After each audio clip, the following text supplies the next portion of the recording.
Imagine estar cercado por mata fechada, onde o som dos grilos parece distante e o vento sopra com um sussurro, que lembra uma prece esquecida, onde o cheiro de terra molhada e folhas podres se mistura a um frio que não vem do clima, mas do próprio ambiente. Ali, entre cipós e árvores centenárias, mora algo que não deveria mais existir. Algo que nem o inferno aceitou. Hoje você vai conhecer, como jamais foi contado, a maldição do corpo seco. Nos idos de 1942, no sertão mineiro, existia uma pequena comunidade rural chamada São Tomé das Almas, escondida entre montanhas silenciosas e estradas de terra, que raramente viam mais que carroças. Era um lugar de fé profunda e povo simples. Mas foi ali que nasceu Antônio Silvério, o mais temido nome que a região já conheceu. Dizem que ele veio ao mundo em um parto difícil, numa noite sem lua, em que a parteira saiu correndo da casa da mãe dele e nunca mais falou uma palavra. Seu pai morreu um ano depois, mordido por uma cobra coral enquanto dormia.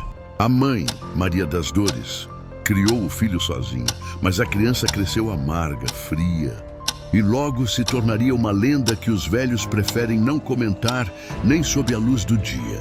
Antônio era um homem grande, com olhos fundos e sem brilho, que parecia estar sempre com raiva de algo que ninguém conseguia nomear. Ele era lavrador, mas não aceitava ordens, conselhos ou qualquer laço com religião. Cuspiu na imagem do padroeiro da cidade, quebrou crucifixos e chegou a trancar a mãe dentro do quarto por 2 dias seguidos, quando ela insistiu em rezar o terço. Deus não me manda, nem o diabo me enfrenta, dizia com a voz rouca de quem carregava a morte no peito. Com o tempo, começou a circular que ele espancava a mãe.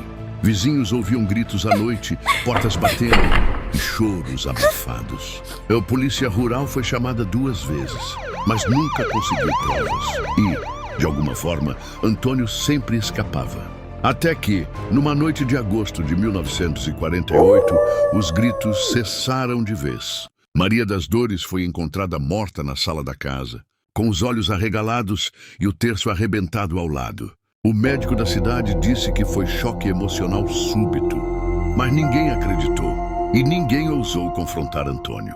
Foi a partir dali que a escuridão realmente começou. O povo da cidade dizia que as plantações dele secavam sem explicação. Os animais fugiam do cercado ou eram encontrados mortos, com os olhos abertos e a boca contorcida.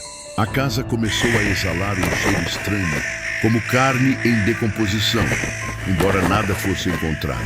Às vezes, à noite, era possível ver uma luz vermelha fraca pelas janelas, como se houvesse um fogo invisível queimando por dentro. Em outubro de 1950, Antônio Silvério foi encontrado morto no quarto, deitado na cama de ferro com as mãos cruzadas sobre o peito.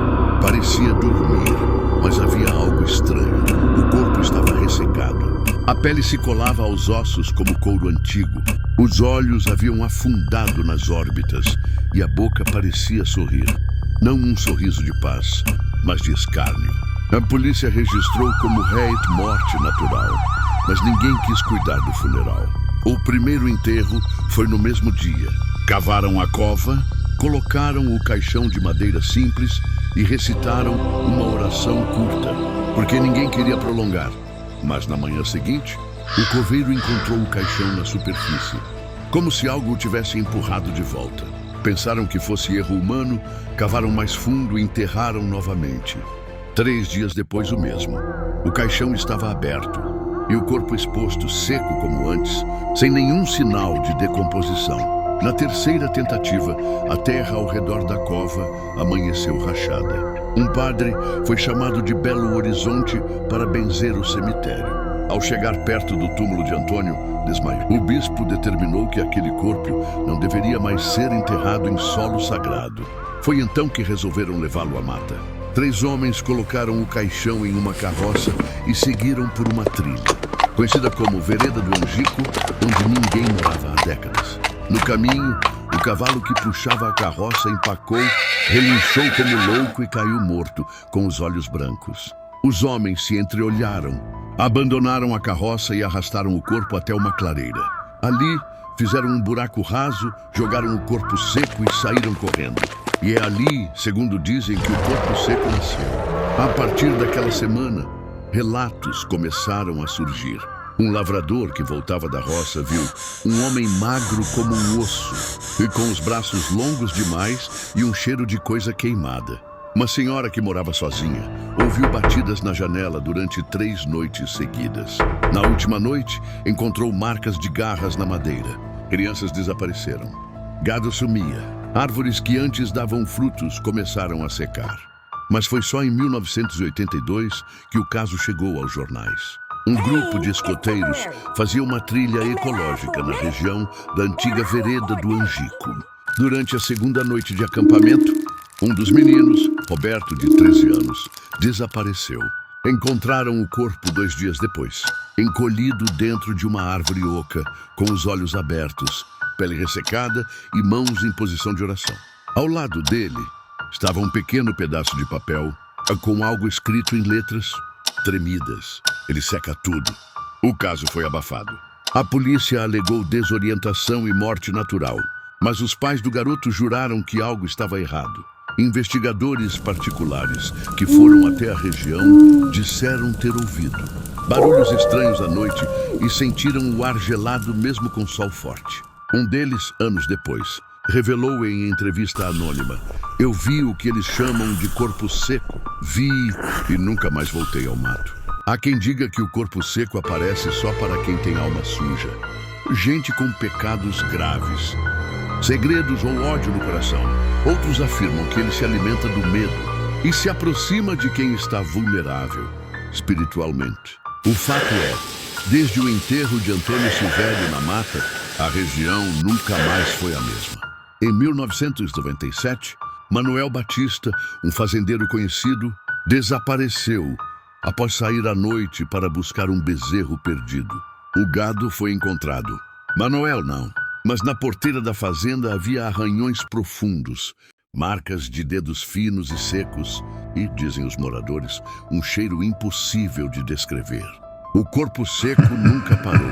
A cada década, um novo caso, um novo sumiço, um novo sussurro vindo das matas. Dizem que, se você estiver sozinho à noite e ouvir passos secos atrás de você, não olhe, não corra e, acima de tudo, não reze alto demais. Porque o corpo seco odeia tudo que vem da fé. Hoje aquela trilha da vereda do Angico está interditada, mas ainda há quem escute coisas vindo de lá. Vozes roucas, gemidos baixos e, às vezes, um riso seco ecoando entre as árvores. Anos se passaram desde os últimos relatos públicos sobre o corpo seco, mas a maldição nunca cessou, apenas se calou, esperando o momento certo para ressurgir. A população da região de São Tomé das Almas, agora reduzida e envelhecida, evitava qualquer comentário sobre o que chamavam de o morto em pé, ou simplesmente ele, trazendo à tona aquilo que muitos fingiam ter esquecido. Tudo começou com um jovem geógrafo de Belo Horizonte, chamado Rafael Braga, que decidiu fazer uma expedição pelas matas históricas de Minas, com o objetivo de documentar fenômenos geológicos e culturais pouco explorados. Ele viajava com um pequeno grupo formado por 2 colegas da universidade e uma guia local chamada Dona Araci, uma mulher de aparência frágil, mas olhar afiado, que conhecia cada palmo da região e carregava no pescoço um pequeno crucifixo, escurecido pelo tempo. Desde o início, Araci alertou: "Tem lugar aqui que nem bicho entra. A mata se cala. E onde a mata se cala, a alma tem que respeitar." Os jovens, acostumados com o ceticismo acadêmico, riram, mas aceitaram, por respeito, fazer uma rota alternativa sugerida por ela. Foi assim que se aproximaram da vereda do Angico, agora tomada por uma vegetação espessa e de difícil acesso. Araci hesitou. Disse que havia algo errado com o cheiro do ar, como se a floresta respirasse uma febre antiga. Na segunda noite, acampados perto da vereda, os 3 estudantes notaram mudanças sutis no ambiente. Os sons noturnos haviam cessado. Nenhum grilo, nenhuma coruja. E, curiosamente, o relógio de pulso de Rafael parou exatamente à meia-noite. O silêncio era absoluto. Foi então que, por volta das 2 da manhã, Um deles, Vinícius, saiu da barraca para urinar e desapareceu. Procuraram por horas, Vinícius. gritando seu nome, percorrendo os arredores com lanternas. Quando o encontraram ao amanhecer, ele estava de joelhos no meio da trilha, olhando fixamente para um tronco retorcido. O rosto estava pálido e os olhos secos, como se tivesse chorado por dias. Não dizia uma palavra, só apontava o dedo em direção ao tronco e murmurava: "Ele está de pé. Ele viu dentro de mim." Vinícius foi levado de volta para a cidade, internado em estado de choque. Dias depois, desenhava compulsivamente figuras humanas secas, com braços muito longos e bocas costuradas. Nenhum especialista conseguiu explicar o trauma. O caso ganhou repercussão em círculos de estudos do folclore brasileiro. E foi aí que surgiu o interesse de um jornalista investigativo chamado Cláudio Navarro. Um homem experiente, conhecido por se infiltrar em seitas, prisões e comunidades fechadas para revelar histórias reais por trás de lendas urbanas. Navarro foi até São Tomé das Almas em dezembro de 2003, determinado a descobrir se havia algo por trás do mito. Passou semanas entrevistando moradores, visitando os arredores da mata e tentando reconstruir os relatos anteriores. Em seu diário, que viria a ser publicado anos depois por sua esposa, ele escreveu: "Os olhos dos velhos carregam o pavor como quem guarda uma culpa coletiva. Todos falam baixo. Ninguém ousa dizer seu nome.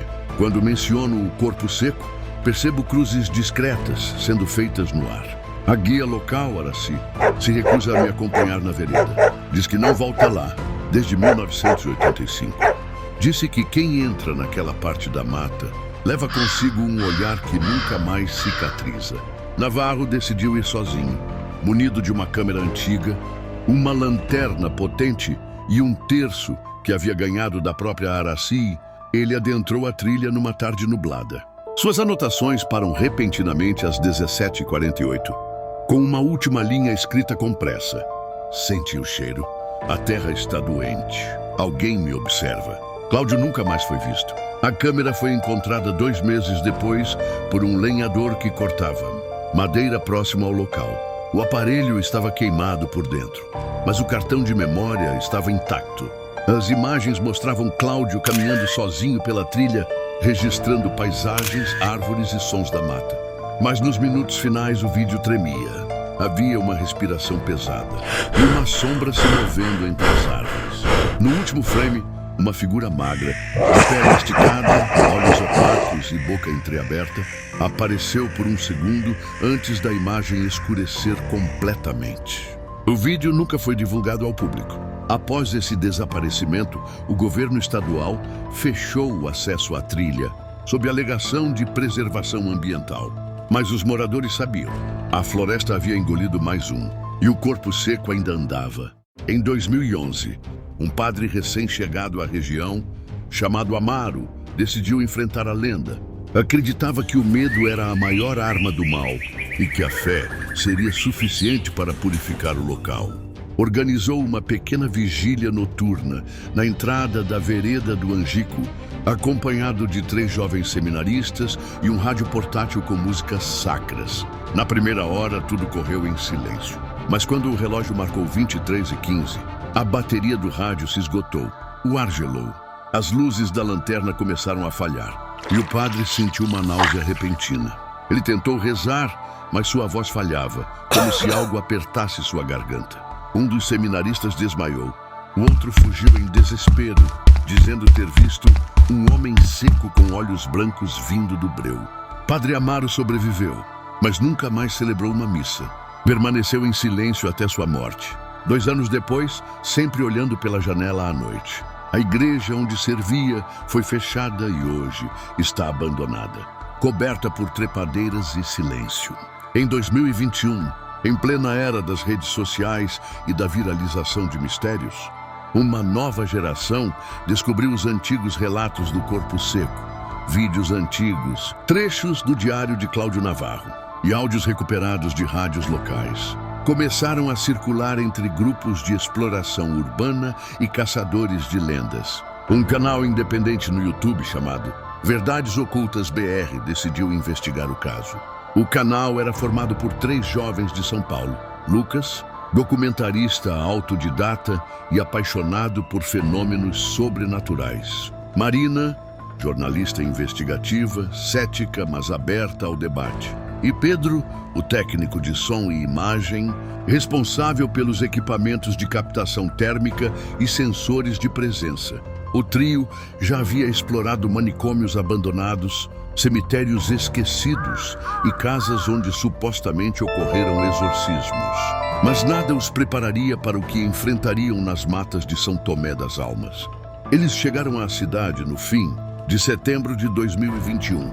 O plano era registrar 3 dias de exploração, fazer entrevistas com moradores e, no 3º dia, adentrar a vereda do Angico, com autorização informal de um antigo vigia da região, que avisou: se entrar, saia antes do pôr do sol. Lá dentro, o tempo muda. A primeira entrevista foi com uma enfermeira aposentada, Dona Esméria, que morava próxima à antiga estrada de terra que levava à vereda.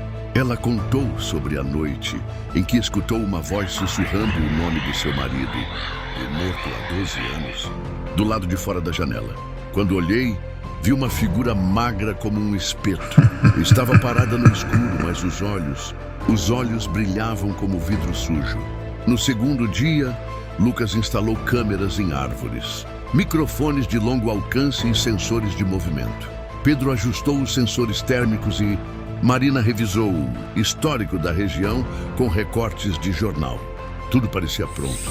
Na manhã do 3º dia, os 3 seguiram pela trilha com mochilas, lanternas, equipamentos e um drone que sobrevoaria a área para mapeamento aéreo. A mata estava úmida, densa e silenciosa. Conforme adentravam, o ar parecia mais pesado. Os sensores começaram a apresentar leituras instáveis, com picos repentinos de temperatura, ora muito altas, ora absurdamente baixas. Um ponto chamou a atenção. Perto de uma árvore carbonizada, o solo emitia um calor que não combinava com o ambiente. O drone, ao passar por ali, caiu subitamente. A câmera registrou uma interferência intensa antes de se apagar. Era fim de tarde quando eles chegaram ao que parecia ser o antigo local do enterro de Antônio Silvério. Havia marcas de terra remexida, raízes expostas e o cheiro, um odor seco, azedo, como se algo estivesse em decomposição há décadas. Lucas começou a filmar uma sequência para o canal, quando o sensor térmico detectou uma forma humanoide imóvel a cerca de 10 metros deles. Pedro apontou a câmera com visão noturna, mas nada apareceu. A forma estava lá, mas invisível ao olho nu. Foi então que Marina, até então cética, começou a tremer. Ela disse que sentia algo encostando em sua nuca, mesmo com ninguém por perto.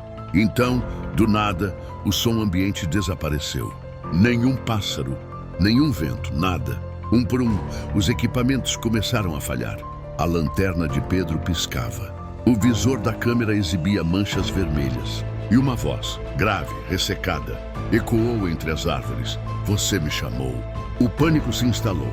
Eles correram, mas a trilha parecia diferente. Árvores repetidas, galhos fechando o caminho. O tempo parecia distorcido. Quando finalmente conseguiram sair da mata, o céu estava completamente escuro, embora, segundos antes, ainda fosse fim de tarde.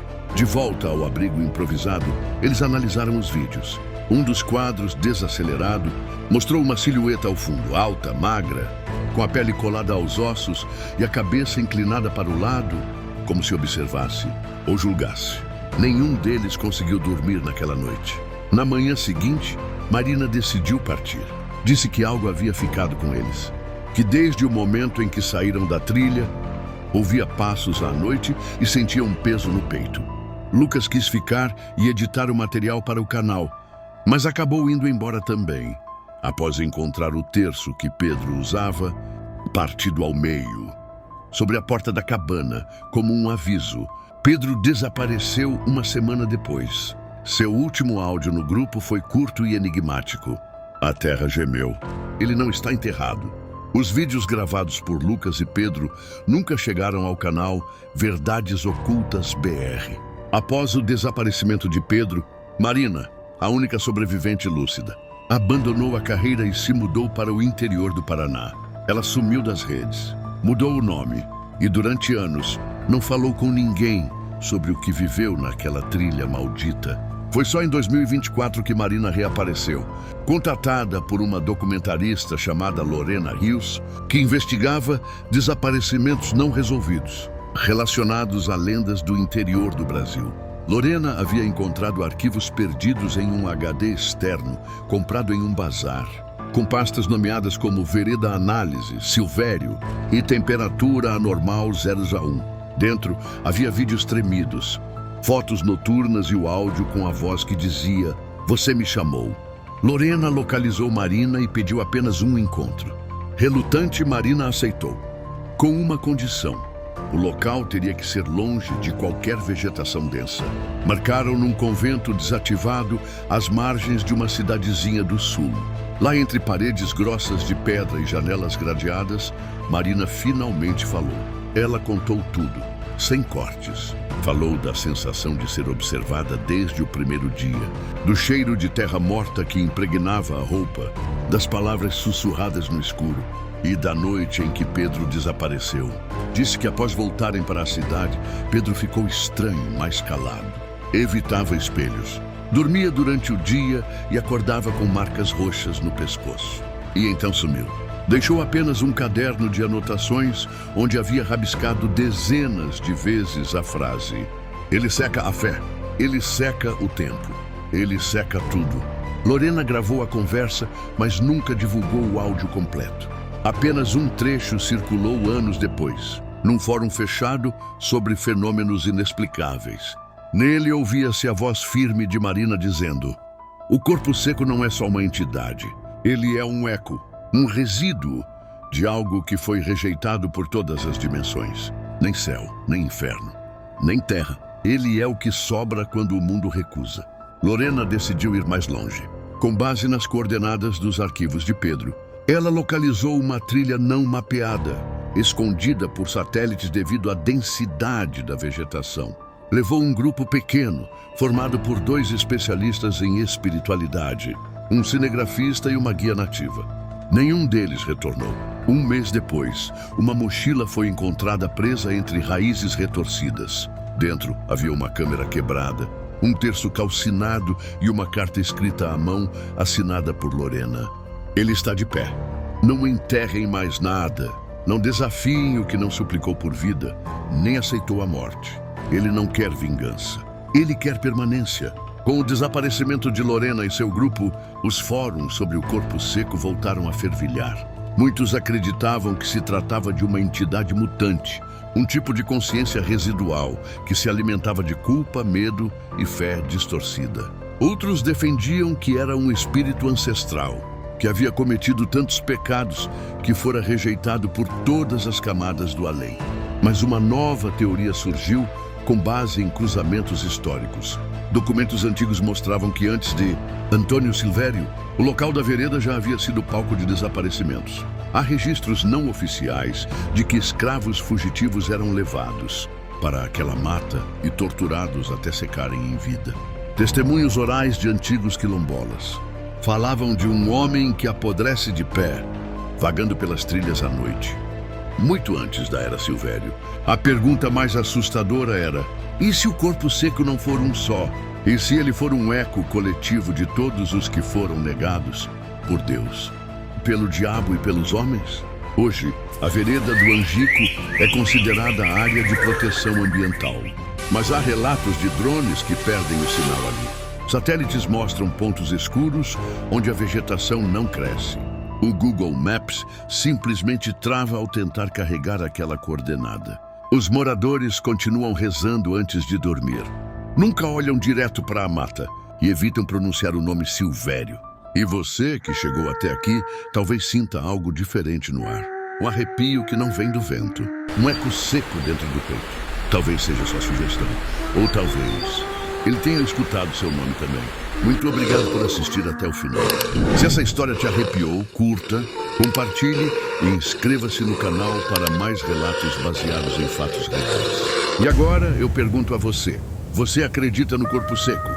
Deixe seu comentário abaixo e digam se na região onde vocês moram também existem relatos de histórias dessa lenda macabra que se denomina o Corpo Seco.